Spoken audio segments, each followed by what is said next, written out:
es que Chile vive una desaceleración económica no es ninguna novedad. Se espera que 2013 se cierre con una expansión de 4,2%, precisamente la media de crecimiento que el Banco Central proyecta para el próximo año.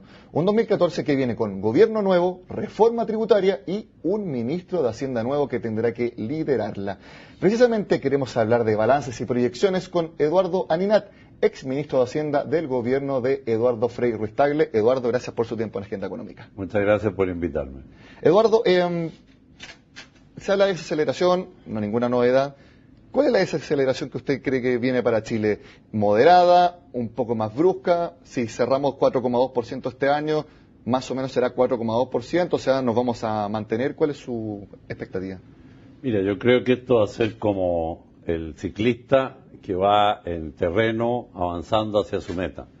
Y entonces este ciclista estaba acostumbrado a andar a una velocidad, digamos, de 30 o 40 kilómetros por hora, es decir, en economía 5 o 6%. Y de repente distintos obstáculos que le vienen por la pista y por su condición interna lo hacen bajar un poco de velocidad, pero va a seguir pedaleando y va a seguir funcionando. Entonces yo creo que, para partir por el final de tu pregunta, yo creo que es razonable suponer que Chile va a poder seguir creciendo el 2014 a algo entre 4, 4,1, 4,2. Hasta ahí llego. Probablemente más cerca de 4. Entonces la gente lo va a ver, y este ritmo que yo llevaba tan acelerado, ¿por qué se detiene un poco? No es que se detenga, sino que cambia la aceleración. Usted habló de obstáculos. ¿Qué obstáculos está mencionando? ¿Internos? O, por ejemplo, desaceleración en China, retiro de estímulos de la Fed. Hay uno muy claro, y perdón que te lea algunas cifras, pero muy rápido, que son los commodities. Ya la tendencia de los commodities a precio alto, que le funcionó muy bien a Chile y muy bien a Latinoamérica, empieza a cambiar lentamente. El ciclo del boom de los commodities se acabó, se empieza a acabar. Si vemos el petróleo, ya estamos con precio del petróleo, cualquier cosa que tú tomes, inferior a $100 el barril. Si ves el maíz, hay una proyección hacia abajo, levemente va el próximo año. La soya va a caer un 4% y el cobre ya no va a estar en 4, 3,8, va a estar en torno a 3, cayendo tal vez un 3%. Suma y sigue. O sea, Chile va a enfrentar el 2014 con un poco menos valor en el precio de los commodities, que son importantes para nosotros por los recursos naturales y en Latinoamérica en general. Usted fue ministro de Hacienda, un cobre a $3 la libra, quizás cayendo para 2015 bajo $3 la libra. ¿Es algo muy difícil o solamente lo decimos porque en comparación a los precios que vimos cercano a $4 la libra hace un par de años? Bueno, usted me da un manjar aquí en el plato para decir lo que fue trabajar en el país el último año de la crisis asiática, en 1999, cuando el cobre en algunos meses llegó a 58, a 56 centavos de dólar la libra, versus $4 o $3 hoy. Ese era un manejo muy delicado, porque el cobre representaba como 10 billones de dólares de ingreso fiscal, afectaba a toda la minería, la pequeña minería, a todo el norte del país y aparte de la zona central.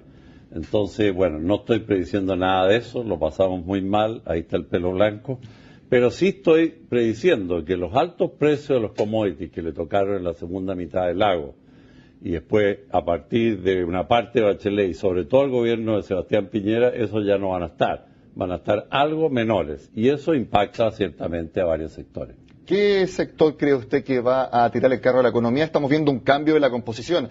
Hace un par de años era construcción, inversión y comercio muy fuertemente. Ahora se mantienen esos sectores pero con crecimientos más bajos. Y retoma, por ejemplo, minería y también retoma las exportaciones, porque está subiendo el tipo de cambio por lo menos en los últimos meses. Muy interesante lo último que dice. Yo justamente le iba a observar de que en el tema cambiario, Chile había estado un poquito atrasado, levemente flojo los 2 años pasados, y ahora vemos un tipo de cambio más alto, y yo creo que ese tipo de cambio hoy día que bordea los 528, 530 pesos el dólar, lo vamos a tener hacia algún punto del 2014 en 560 o más.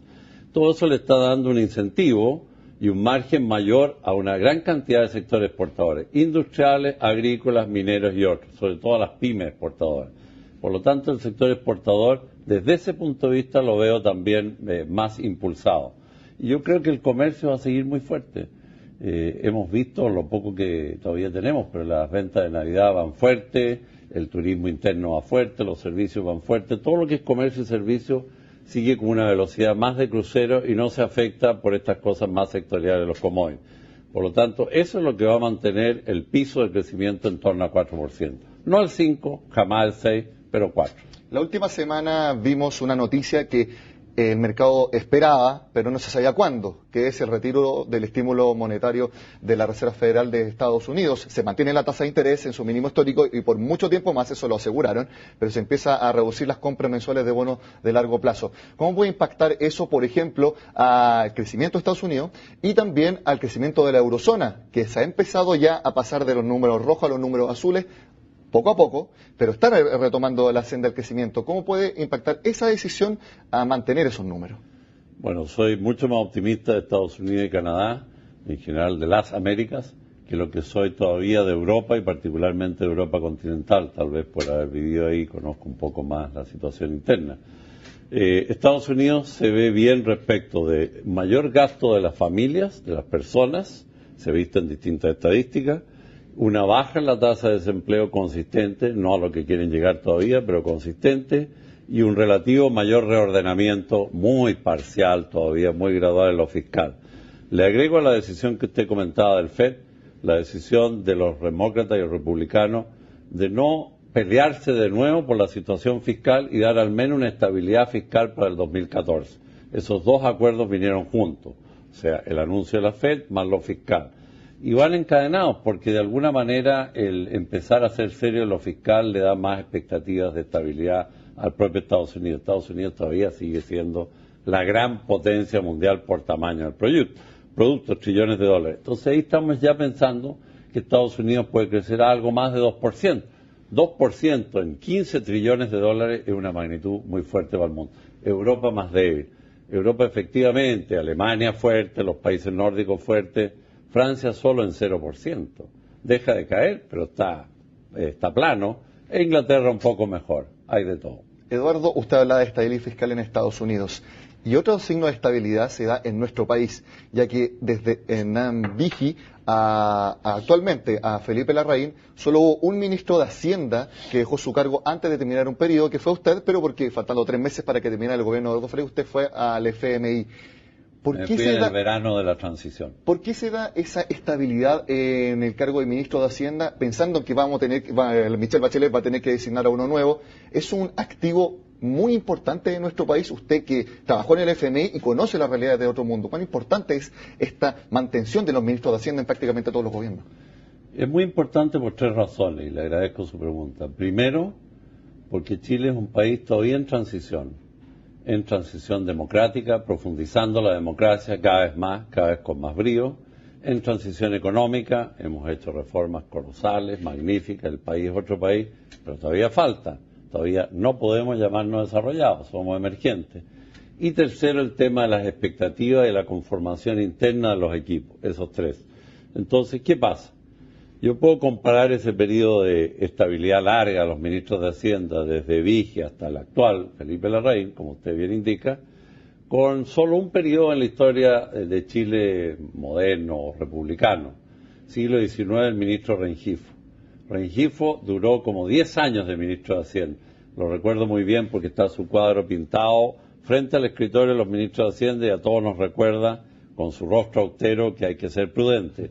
Ese ministro, que fue de Varas y de Montt, fue un ministro que le dio mucha estabilidad en las cuentas públicas y fiscales del país. Y hay una razón muy de fondo. Hacienda es como la Esparta del gobierno, la Esparta del Estado, donde es el parteaguas del ordenamiento, del equilibrio macro y de las grandes señales. Por eso yo creo que es muy importante que el ministro de Hacienda, quien sea que escoja, la presidenta electa Michelle Bachelet, tenga la mayor estabilidad posible. Y llama la atención que no se ven grandes críticas públicas, al menos, entre ministros de Hacienda de distintas administraciones.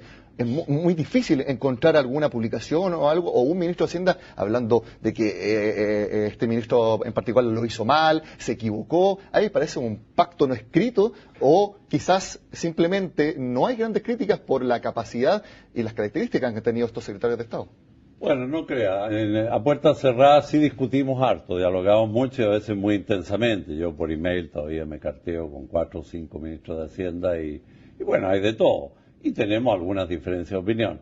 Pero sí es verdad de que siendo la economía una ciencia relativamente nueva, y siendo muy importante y necesaria para un país pequeño, lejano y en transición como el nuestro, sí es verdad que hay un fair play, hay un cierto fair play.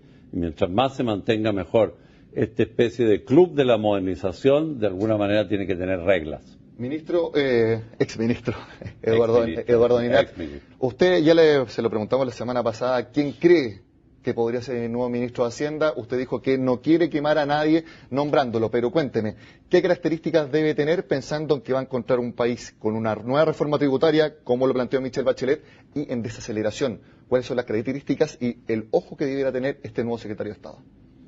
Bueno, una pregunta de varios millones de dólares.